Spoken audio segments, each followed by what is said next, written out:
Hari-hari ini hari reuni buat kami. Saya reuni SMA tahun 69, kelas 69. Istri saya kemarin reuni SMP Dapena. Lalu adik saya Lili reuni SD, saudaraku. Ya. Dan ketika kita bertemu, maka keadaan kita berbeda. Who I am and what I do itu berbeda, saudara. Ya. Ternyata saudara, iblis mencoba supaya saudara itu tetap di tempat. Ya.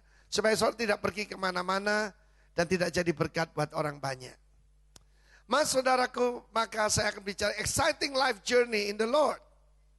Berapa banyak saudara mau hidup yang exciting? Angkat tangan. Kemarin waktu di pertemuan rekan-rekan istri saya dari SMP, saya bilang hidup kami ini sangat exciting. Meskipun kami belum punya anak, hidup kami sangat exciting. Katakan exciting. Saya mau hidup exciting. Amen. Haleluya. So pernah mendengar tentang tawon yang namanya bumblebee. Badannya besar, gemuk, ada kuningnya dikit. Sayapnya sangat kecil. Meskipun badannya gemuk, sayapnya kecil, dia bisa terbang kemana-mana dengan bebas. Tapi satu hari ada orang membuat percobaan, dibuatkan kotak kaca semacam ini. Ukurannya 1 meter, atasnya 1 meter, kubus 1 meter. Dan mulai kecil dia ditaruh di sana. Ketika dia mulai belajar terbang, maka dia mengalami mentok 1 meter. Ke atas cuma 1 meter. Ke sana cuma 1 meter. Ke sana cuma 1 meter. Padahal dia bisa punya kemampuan terbang tinggi. Dan ketika kotak kaca itu dilepas, guess what?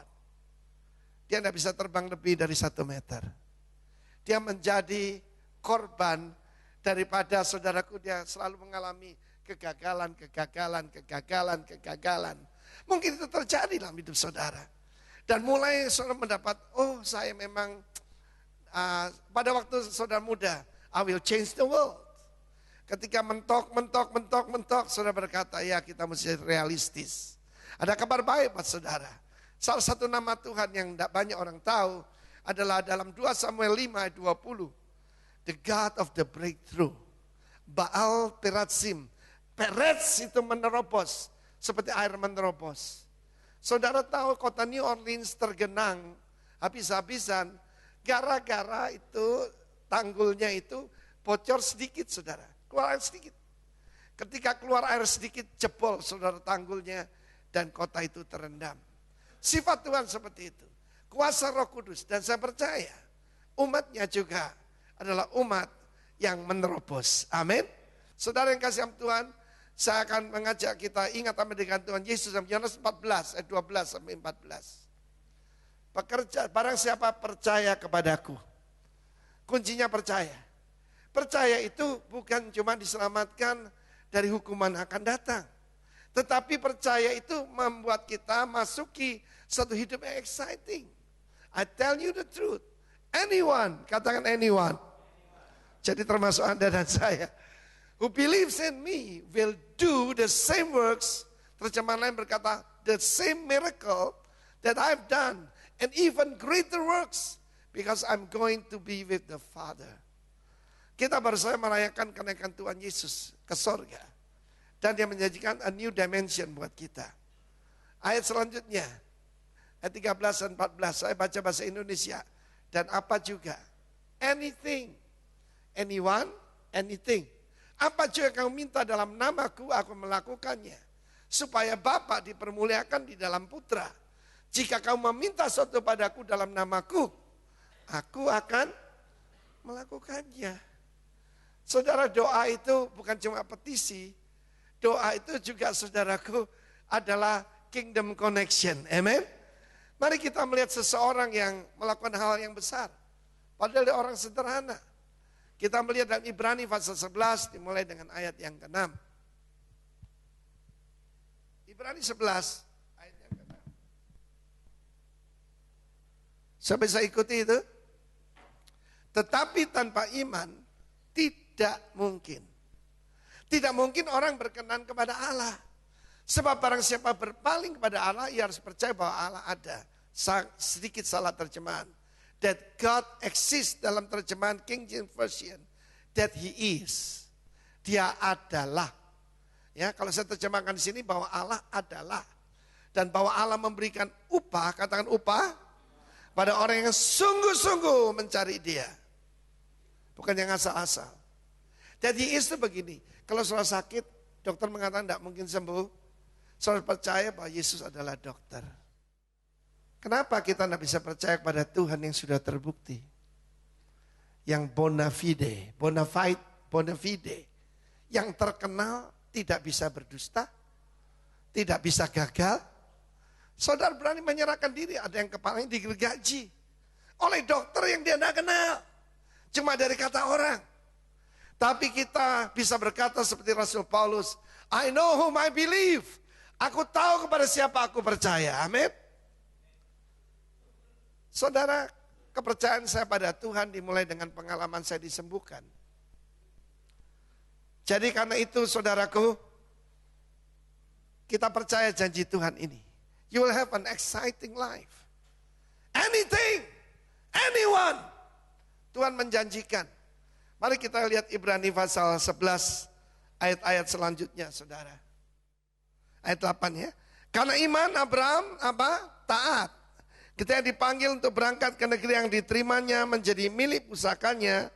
Lalu ia berangkat dengan tidak mengetahui tempat yang ia tujui. Karena iman ia diam di tanah yang dijanjikan itu seolah-olah di suatu tanah asing. Dan situ ia tinggal di kemah dengan Ishak dan Yakub yang turut menjadi ahli waris janji yang satu itu. Sebab ia menanti-nantikan kota yang mempunyai dasar atau fondasi yang direncanakan dibangun oleh Allah. Terjemahan NLT mengatakan, Abraham was confidently looking forward to a city with eternal foundation, a city designed and built by God. Mari kita kembali kepada kota tadi.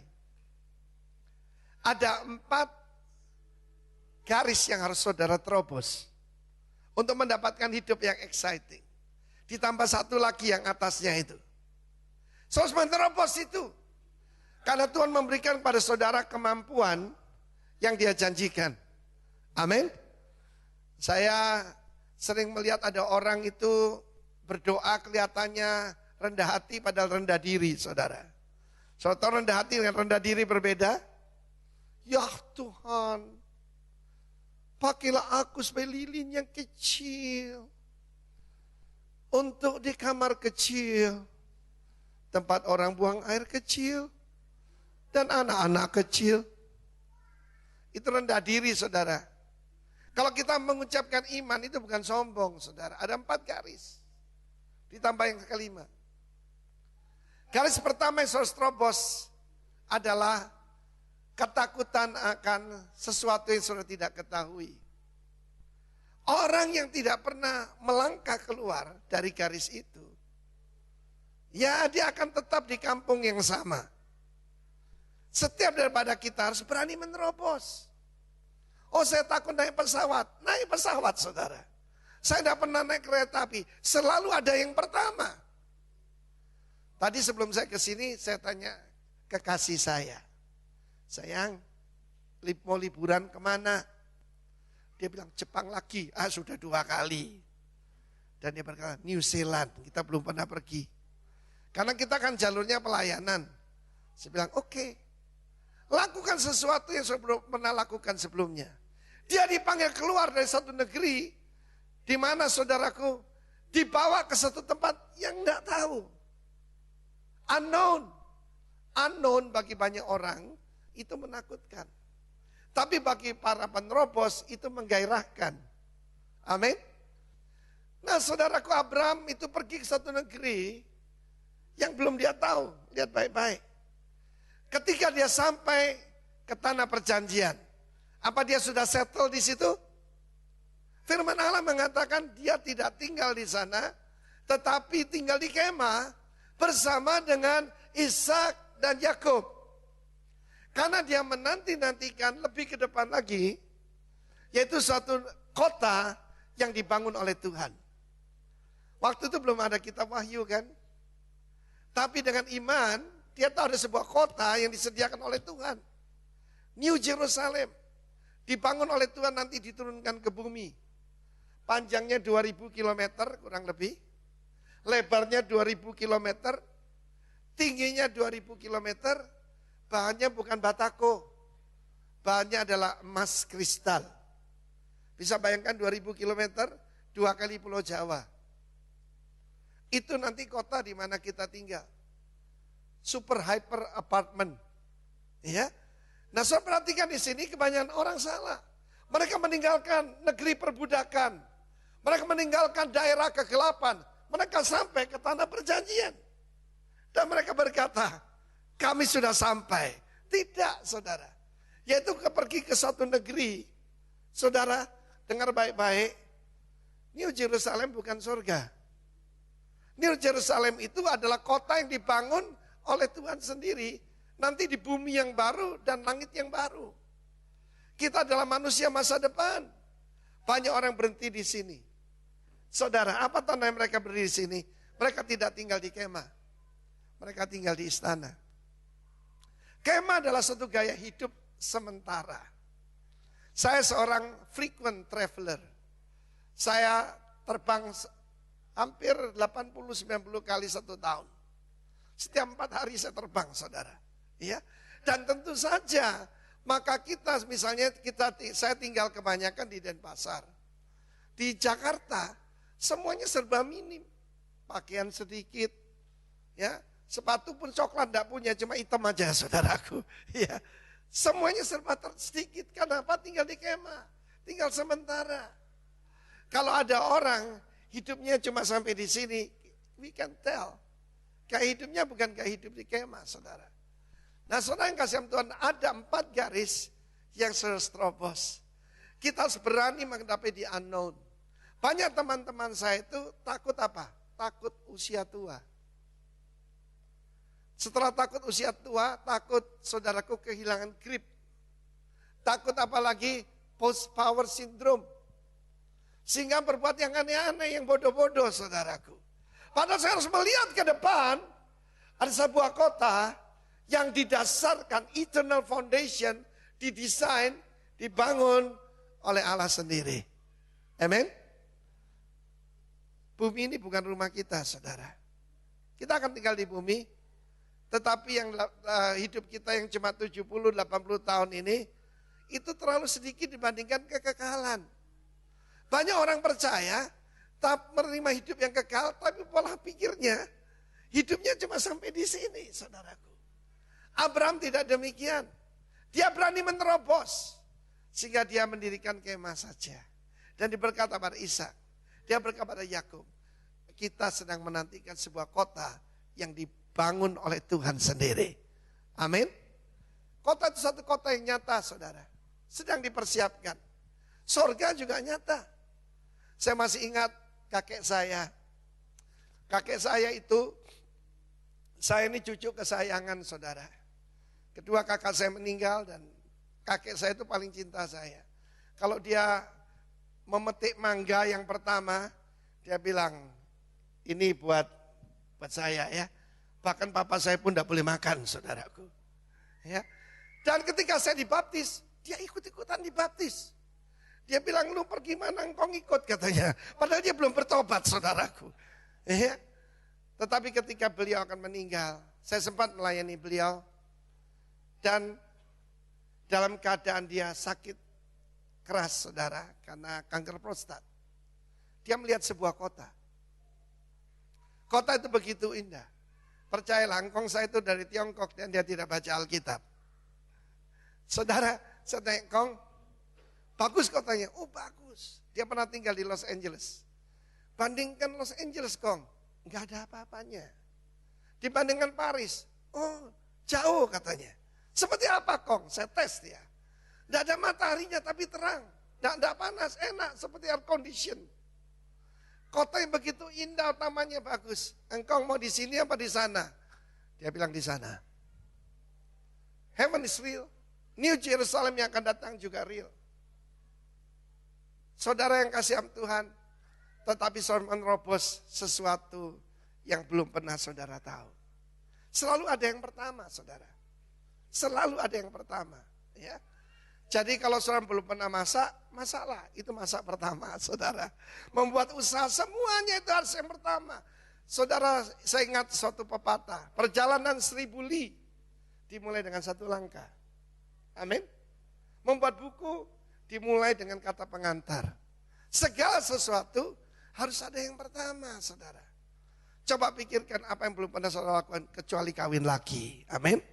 Tetapi yang lain, seperti saya pergi tadi ke kota-kota sunyi, membentangkan tenda, ya jangan menghematnya. Saudara, selalu ada yang pertama. Amin. Nah, ketika Tuhan berkata pada saya 2 tahun yang lalu, pergilah ke kota-kota yang kamu belum pernah pergi. Dan itulah yang saya lakukan. Ke kota-kota yang belum pernah saya pergi. Tetapi selalu ada yang pertama. Selalu ada. Karena itu saudara harus berani melangkah to the unknown. Ayah saya ada seorang adventurer, papa saya. Dia menembak buaya, saudara. Kan bahaya sekali. Buaya itu kalau luput, ya sudah kamu tenggelam, saudara. Ya. Papa saya selalu dia berbuat sesuatu yang belum pernah orang lakukan. Dia pergi ke Sumbawa untuk berburu banteng, saudara. Hal yang aneh. Tetapi mami saya sukanya di rumah, saudara. Saya harus belajar papa saya untuk melayani Tuhan. Amin. Pada waktu saya melangkah, yaitu tahun 89, saya dengar suara Tuhan, pergilah ke Bali. Benar-benar saya lakukan, saya pergi ke Pulau Bali, saudara. And here I am. Andai kata waktu itu berkata, ini pasti setan, ini saya enak-enak di Surabaya. Ini pasti bukan Tuhan. Tuhan kok nyuruh saya ke Pulau Bali meninggalkan semuanya. I just went. Saya tidak perlu berpikir lagi, saya tahu itu suara siapa. Mengenal suara itu penting, saudara. Saya kakak adik dengan Pak Andrian, menikah dengan kakak adik. Dulu waktu pacaran, aku nih suka salah, suaranya sama, saudara. Wis kadung tak rayu, saudara, nggak tahu adiknya, saudara. Tetapi setelah sekian lama kita bergaul, dehemnya isi saya kenal. Cara jalannya, suara sandalnya pun saya kenal, saudara. Bagaimana saudara dengan Tuhan? Saya menunjukkan ada seorang rekan saya yang seorang penerobos. Tolong gambar dari Papua. Saya lihat yang sebelah kiri itu bupati, ya, di daerah Merauke bagian selatan. Istrinya adalah gembala daripada Rock Merauke. Ini kami berada di satu daerah bernama Mapi. Untuk pergi ke sana naik pesawat kecil. Saya lihat pesawat kecil yang di belakangnya itu. Isinya cuma 12 orang. Nah saudara, Ibu Yumame ini, namanya Ibu Stin Yumame, seorang yang luar biasa. Di daerah itu ada suatu suku yang masih tinggal di pohon. Tinggal di atas pertama untuk menghindari binatang buas. Kedua menghindari malaria. Dan ketiga saudaraku, yaitu untuk berperang kalau dari atas kan memanahnya lebih gampang. Tetapi mereka masih kanibal. Dan tinggal di atas pohon, ada yang sampai 30 meter, ada yang lebih. Yang paling rendah itu sekitar 12 meter. Nah kalau jatuh ya selesai saudara. Dan mereka tidak pernah bercocok tanam. Kenapa? Tanahnya asam. Ditanam apa mati saudara. Dan ibu ini pergi sendirian ke sana. Karena dia istri bupati, tentara datang, polisi mau dikawal. Dia bilang jangan. Saya datang sebagai seorang ibu. Dia datang kepada suku itu, bergaul dengan mereka, memperkenalkan Tuhan Yesus, dan mengajar bercocok tanam. Pada waktu dia kumpulkan mereka yang sudah percaya dan berdoa mematahkan kutuk di atas tanah itu. Saudara mau lihat transformasi, nggak usah jauh-jauh. Pergi ke sini saudara. Kacang panjang, benar-benar panjang. Tumbuh 1 meter saudara. Ya, dia berani melakukan yang orang lain Dia cerita, polisi dan tentara aja takut ke situ. Sebab itu orang-orang ganas. Tapi saya bilang ibu, karena ibu kurus jadi nggak dimakan kali. Tapi kalau suami ibu kira-kira bahaya. Tetapi saudara ibu ini seorang penerobos. Apakah saudara seorang penerobos? Ketika sperma dari ayah kita diluncurkan, itu 100 sampai 800 juta jumlahnya. Cuma satu yang mencapai sasaran. Dan satu itu bibit unggul, saudara. Dan satu itu membuat kita berbeda dengan yang lain kan. Yang kembar aja, saudaraku, tidak sama. Saya punya ipar saudara kembar. Ya, aneh saudaraku, yang satunya pincang juga saudara. Ya, satunya mobilnya ditabrak, sama-sama ditabrak saudara. Tetapi tetap mereka berbeda. Temperamen berbeda, sifat berbeda. Setiap daripada kita kalau ingin menghadapi hidup yang exciting, harus berani menerobos. Memulai satu pekerjaan yang baru. Saya pergi ke kota yang lain. Saudara, waktu pindah istri saya stres, saudaraku. Karena istri saya ini betul-betul orang rumah, saudara. Dan dia tidak pernah keluar dari kota Surabaya. Saya juga tidak pernah. Tapi tidak punya sifat avantur istri saya ini. Kita terbiasa dengan rute kita. Kita terbiasa dengan kebiasaan kita. Saya ajak kita menerobos. Kita melihat selalu ada yang pertama. Satu hari ketika Kaisar Napoleon memimpin tentaranya, harus melewati pegunungan Alpen, saudara. Lalu pada satu Kaisar membuat suatu perintah, terobos ke atas. Kita lewati pegunungan ini. Jenderalnya berkata begini, tidak mungkin Kaisar, belum pernah ada yang melakukannya. Dia berkata berarti kita yang pertama, dan coret perkataan tidak mungkin dari kamus Perancis, katanya saudaraku. Itu orang tanpa Tuhan aja berani berkata begitu. Jadi mulai hari ini jangan berkata saya belum pernah melakukannya.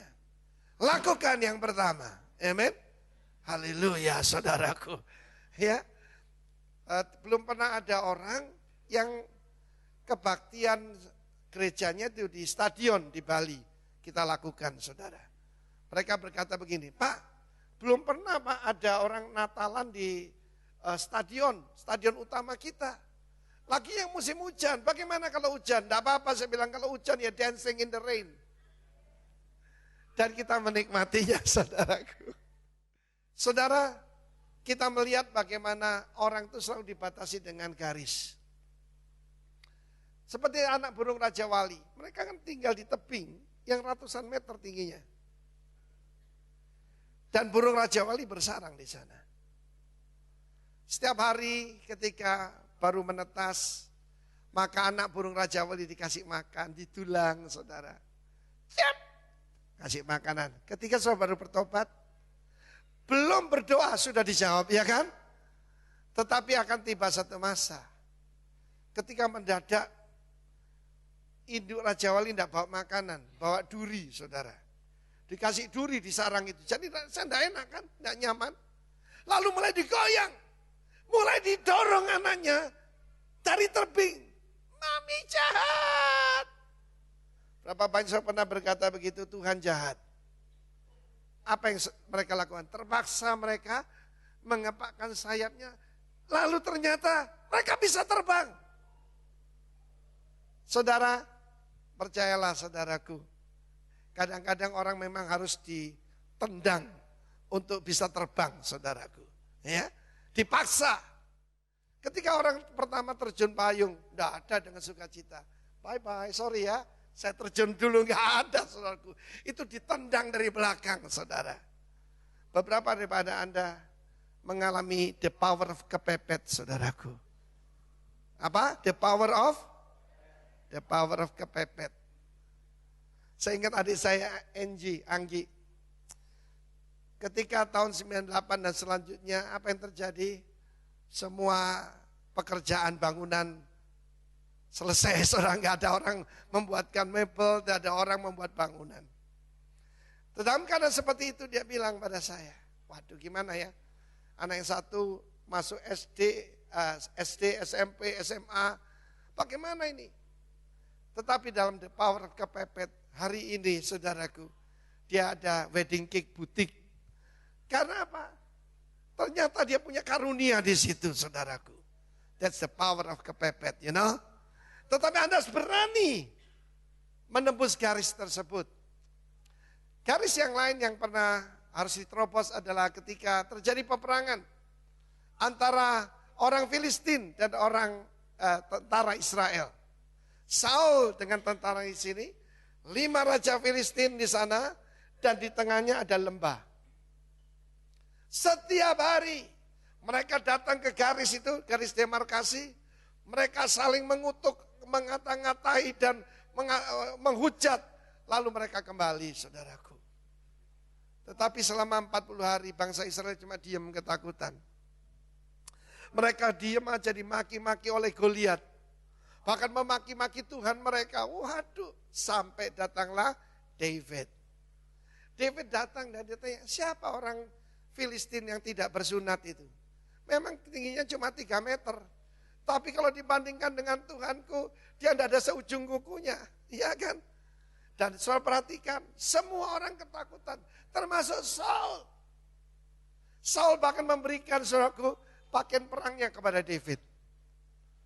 Baju sirahnya diserahkan pada David. Pemimpin yang tidak bertanggung jawab, saudaraku. Tetapi David tidak mau memakainya. Dia mengambil 5 batu licin. Saudara, jangan usah dirohanikan, 5 itu angka anugerah. Sebab ada 5 raksasa di situ. Dan David siap menghajar mereka semua. Dan Alkitab mengatakan, David cross the line. Bukan jalan. Dia berlari, saudaraku. Selalu ada yang pertama. Amin. Garis kedua yang harus saudara terobos adalah situasi ketidakmungkinan. Kita baca ayat selanjutnya. Kita baca ayat selanjutnya, saudaraku. Karena iman, ia itu Abraham dan Sarah beroleh kekuatan. Beroleh kekuatan, receive potensi, menerima potensi. Karena dia sudah impoten kan? Ya, bukan cuma impossible, dia impoten, saudara. Istrinya waktu itu usia, waktu melahirkan 90 tahun. Abraham 100 tahun. Saudara, luar biasa. Kalau zaman dulu ada televisi, sudah diliput habis-habisan. Nenek usia 90 tahun. Ya, meskipun beroleh kekuatan menurunkan anak cucu walaupun usia sudah lewat, karena ia menganggap dia yang memberikan janji itu seluruh hidup kita cuma bergantung janji. Dan tergantung siapa yang berjanji. Satu kali ada seorang pengusaha dari Jakarta mengajak kita pergi ke beberapa kota dan sekaligus ke Yerusalem untuk menyerahkan satu persembahan. Dan dia berkata pada saya, Pak, jangan bawa pakaian, ya pakai sekedarnya 1-2 hari, lainnya saya belikan di London. Nah yang nanti sepatu beli di Paris, yang apalagi beli di Madrid. Betul-betul saudaraku, saya kosongin kopernya itu, give room for miracle, ya kan? Give room. Katakan kiri kanan, give room. Give room, amin. Karena saya percaya bahwa dia ini bukan penipu. Betul? Betul saudaraku. Ketika sampai sana, ya sudah. Pulang pakai sepatu baru, kulitnya kulit lembu saudaraku. Nah saudara, tergantung siapa yang berjanji. Dia menganggap dia yang memberikan janji itu apa? Setia. God would keep his promise. Saudara, berapa nilai sebuah janji? Tergantung siapa yang berjanji, saudaraku. Ayat selanjutnya. Itulah sebabnya maka dari satu orang, malah orang yang telah mati pucuk, was as good as dead, impotent, terpancar keturunan besar, seperti bintang di langit, dan seperti pasir tepi laut yang tidak terhitung banyaknya. Jadi kedua adalah situasi tidak mungkin. Saudara pasti pernah melihat Nick Vujicic, ya kan? Suatu situasi yang tidak mungkin. Saya tidak tahu apa situasi yang tidak mungkin buat saudara. Menyelesaikan hutang saudara.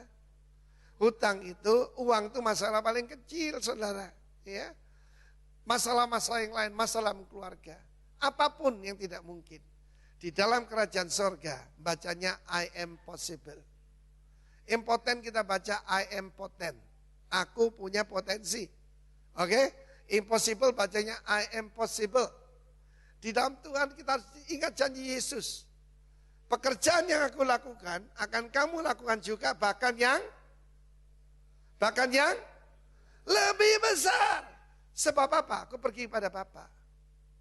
Dan apa saja yang kamu minta dalam namaku, aku akan melakukannya. Supaya nama Bapa dipermuliakan dalam nama Sang Putra. Apa saja, siapa saja. Ketika orang berkata, ya saudaraku mungkin kita itu mentok gara-gara mulai kecil dikasih tahu, model kayak kamu ini boki.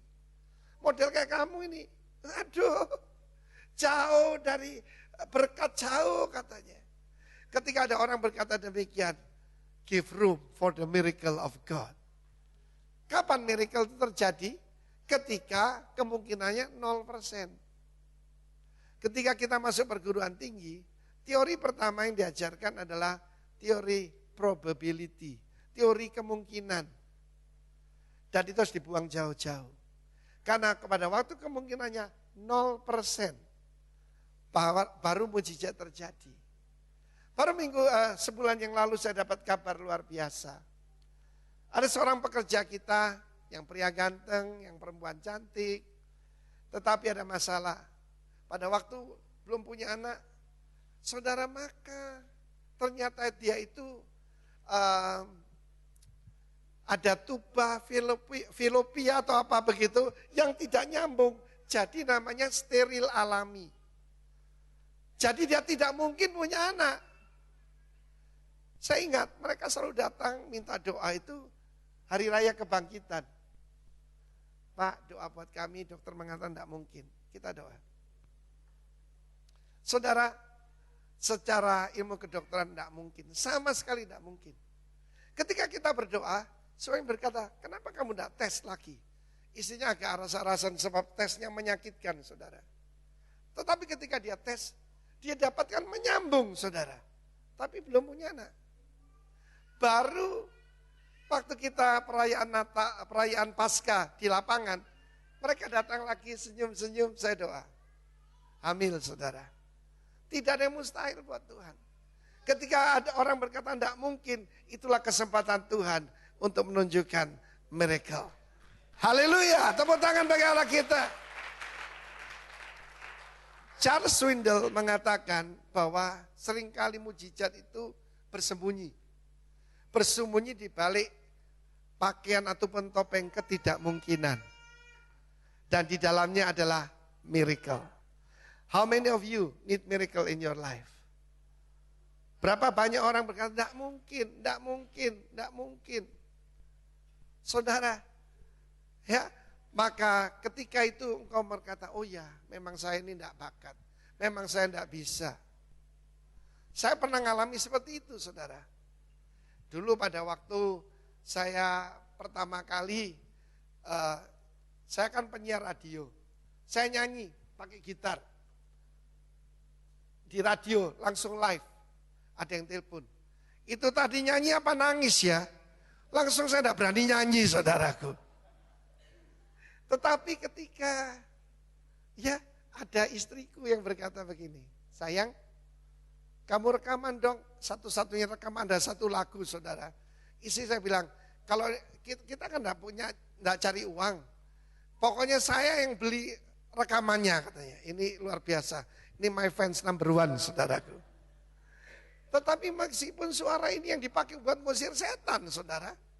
Ternyata, saudara, ya, saya menerobosnya. Nggak peduli, toh yang dengar Tuhan, bukan manusia, ya kan? Jadi apa yang saat ini orang berkata tidak mungkin. Saya masih ingat cerita dari Thomas Alva Edison. Ketika kepala sekolah marah memberikan surat pada dia. Berikan pada ibumu, kamu tidak sekolah di sini lagi. Dan sewaktu itu kan dia sopan. Kalau saya kira-kira sudah saya buka suratnya. Tapi Thomas ini baik, saudara.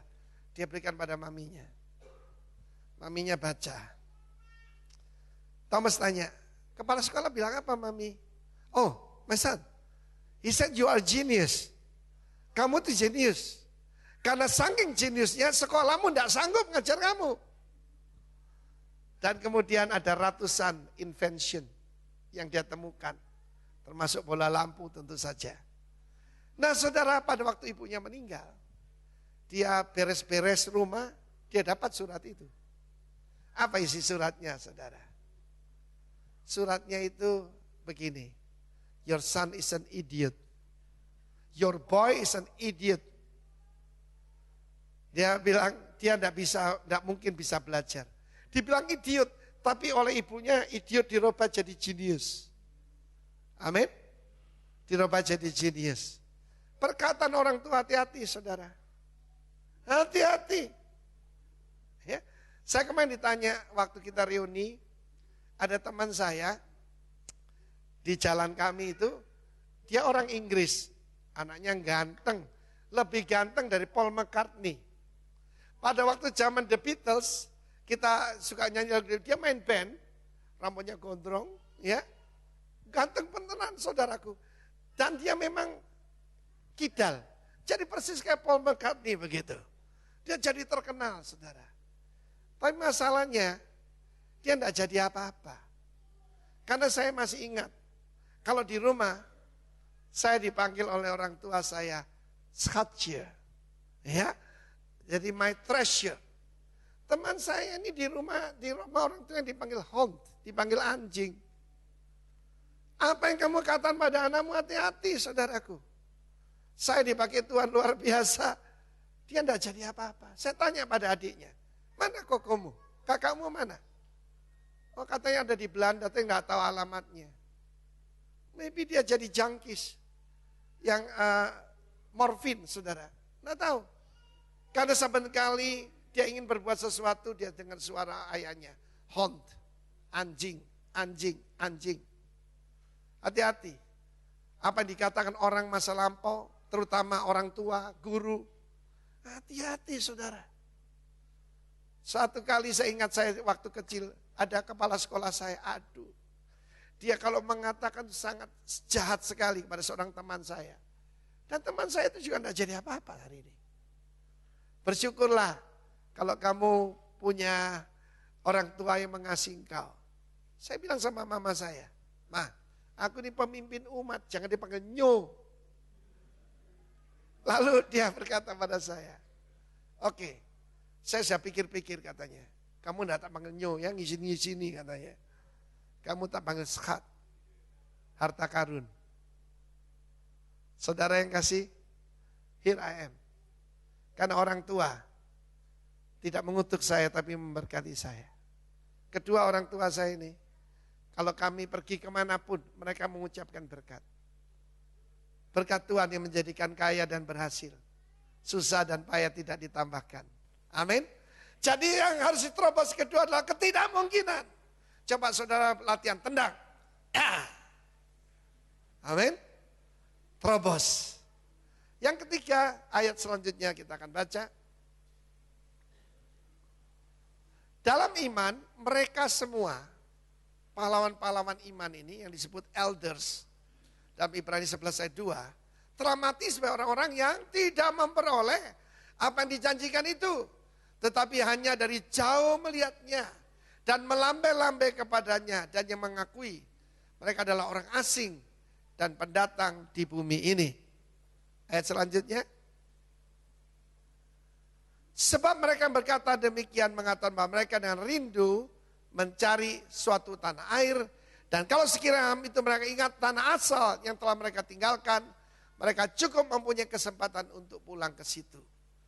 Ada dua garis lagi yang harus saudara terobos. Pertama, adalah saudara punya iman yang tidak tergoncangkan. Saya katakan juga iman yang beyond, yang melampaui. Saya melihat ke depan.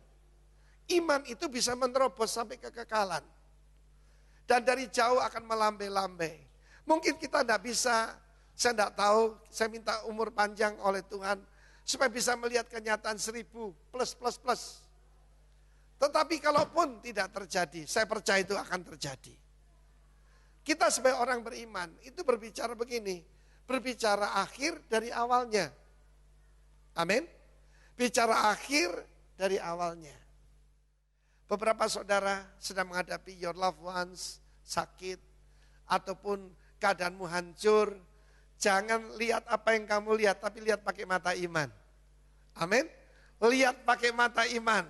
Yang mengerti tepuk tangan bagi Allah kita. Iman yang tidak tergoncangkan.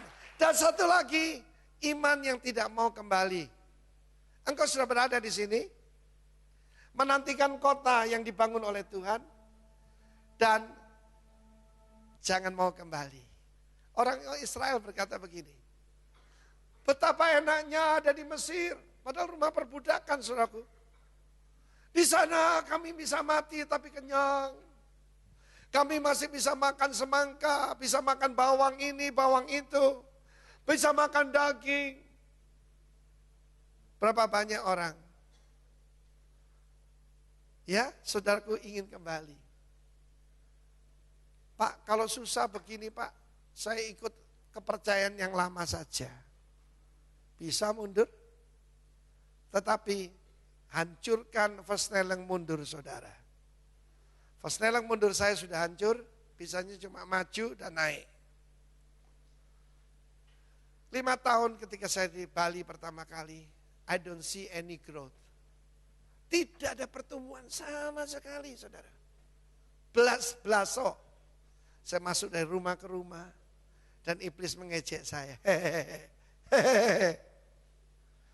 Dan ada pikiran, bukan dari saya, pikiran ditaruh iblis. Kembali Surabaya. Sudah, kembali Surabaya saja. Tidak, saudara. Saya mau menerobosnya. Amin. Sebab Allah kita adalah Allah penerobos. I don't know your situation. Dan yang terakhir, saudara, yang paling akhir, ada yang kelima, belum ada di sini, yaitu ujian iman. Kita lanjutkan pembacaan ayatnya.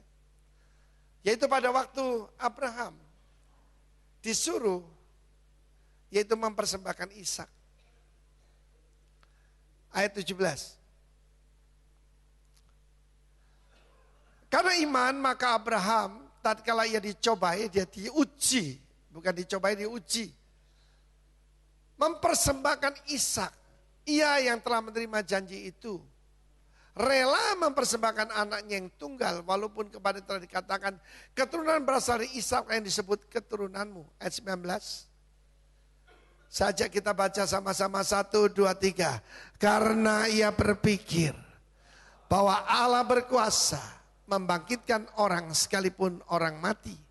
Dan dari sana ia seakan-akan telah menerimanya kembali. Di situ Bukit Moria. Dia bersama dengan 2 bujangnya dan Ishak membawa keledai. Ada kayu api di sana. Dan ditanya, Tuhan, kemana Tuhan pergi? Oh, kami pergi untuk menyembah Tuhan. We are going to worship, dan dari sana kami akan kembali. Padahal di dalam jubah Abraham ada pisau untuk menyembelih anaknya. Saudaraku, ada batas. Mungkin berupa batas keuangan. Batas keuangan saudara, ya model kayak saya ini ya, paling jadi pegawai lah. Ya cukup lah. Gaji 5-10 juta, pokoknya dapur ngebul. Ya, mungkin ada orang berpikir seperti itu. Tetapi saudara, bagaimana kita bisa menerobos? Di dalam kita memberikan persembahan yang belum pernah kita lakukan. Tapi ukurannya memang bukan jumlah, ukurannya itu persentase. Di dalam perjanjian baru kita tahu ada orang kaya memberi jumlah besar. Ketika masukkan kotak persembahan, ya bunyinya apa? Bunyinya gimana saudaraku? Blum, gitu ya. Tapi ternyata di komputer surga bunyinya kricik. Seorang janda tua miskin memberikan 2 duit. Di sini kerincing, di sana keleker. Ujian iman salah satunya adalah di dalam mengasihi Tuhan dan sesama.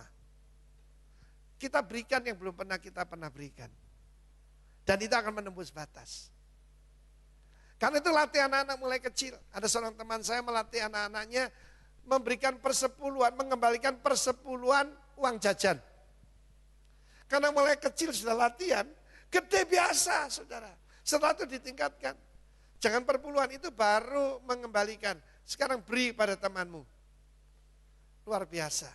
Karena itu saya memperhatikan, saya jadi gembala puluhan tahun. Kalau anak sekolah minggu, persembahannya lebih banyak dari remaja. Soal kenapa? Tahu kenapa? Sebab kalau remaja dikantongi sedikit saudaraku. Tapi kalau anak kecil dikasihkan semua. Karena itu Tuhan suka anak kecil. Amin. Satu hari ketika kita akan merenovasi salah satu tempat. Saya menyebutkan, saya sebagai pemimpin ngasih satu angka. Istri saya gini, double kurang katanya. Saya bersyukur saudara. Karena jangan heran kalau kami diberkati juga secara keuangan. Apa yang kami tabur selalu kembali luar biasa saudara. Saya nantang saudara untuk menembus 4 batas dan batas yang kelima. Ingat yang pertama, kita menerobos batas ke satu tempat yang kita tidak pernah tahu. Memulai satu bisnis yang belum pernah kita lakukan. Ya, melakukan sesuatu yang belum pernah kita lakukan. Yang kedua, menembus batas ketidakmungkinan. Yang ketiga, iman yang melampaui hidup kita. Dan yang terakhir, tidak pernah akan kembali. Amin. No turning back, no turning back. Dan yang satu, menerobos batas yang sini. Ya saudaraku, ketika diuji mempersembahkan Ishak, coba saudara angkat kedua tangan saudara, coba jebol ke atas. Ada yang gini saudara. Gini loh. Oke.